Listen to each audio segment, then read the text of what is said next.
Hello everyone, I'm Detective Brandy George with the Mesa Police Department. This critical incident community briefing will provide you with information about an officer-involved shooting that occurred here in Mesa. You are about to see relevant video footage and learn about evidence and police procedures related to this case so you can better understand what happened based on what we know right now. Mesa Police Department conducts thorough use of force investigations. Typically, investigators interview multiple witnesses, view numerous hours of video footage, and analyze a significant amount of forensic evidence. These investigations take time to complete, which means things could change as additional evidence is collected, analyzed, and reviewed.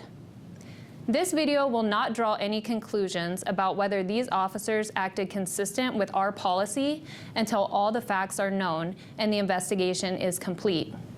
In this video, we will be sharing our officers' body-worn camera videos, as well as 911 calls and any other surveillance video obtained as part of this investigation.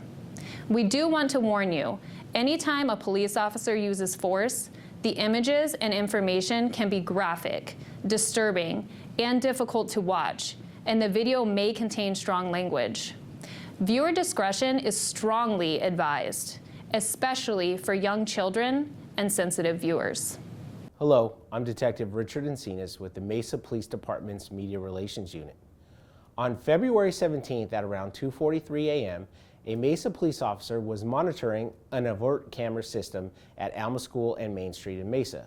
While monitoring the camera, he observed two men who appeared to be arguing in the parking lot of the Circle K. One of the men pulled out a gun. Here is the radio call from the officer monitoring the overt camera. I got a subject at the bus stop 1145 West Main with the possible 422. Copy. Looks like he was arguing with another male and went into the store. And he's outside waiting at the bus stop. Is he holding the 422? Is it holstered or? No, looks like he's got it in his right hand. Looks like he's waiting for that subject to come out of the Circle K. The officer monitoring this incident kept the camera on the man with the gun. That man, later identified as Ringo Van Winkle, was standing by the bus stop talking to two people and waving a gun around. After a few moments, Van Winkle can be seen running into the intersection of Alma School and Main, where he stands in the middle of the street and fires several rounds from his gun in a northwest direction.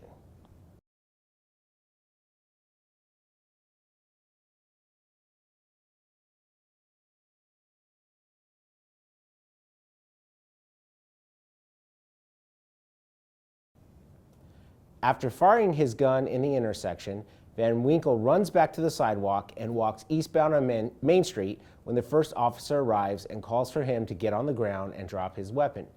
This is when the officer-involved shooting occurs.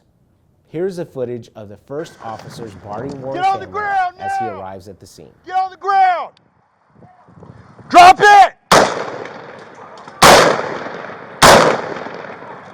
Where's he at? Where's he at? He's down right there. Down right there. Stop right here. 998. Do not move! Do not move! You will get shot again! Let's go to your car. Back over.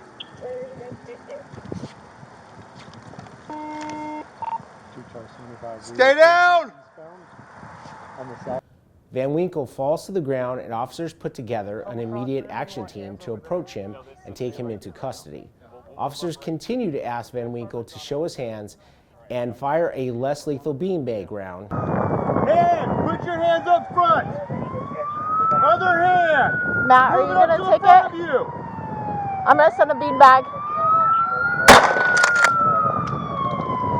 As they approach, he reaches his left hand toward his waistband, and that's when another officer deploys a taser and the first officer fires his rifle. Don't move! Stop reaching!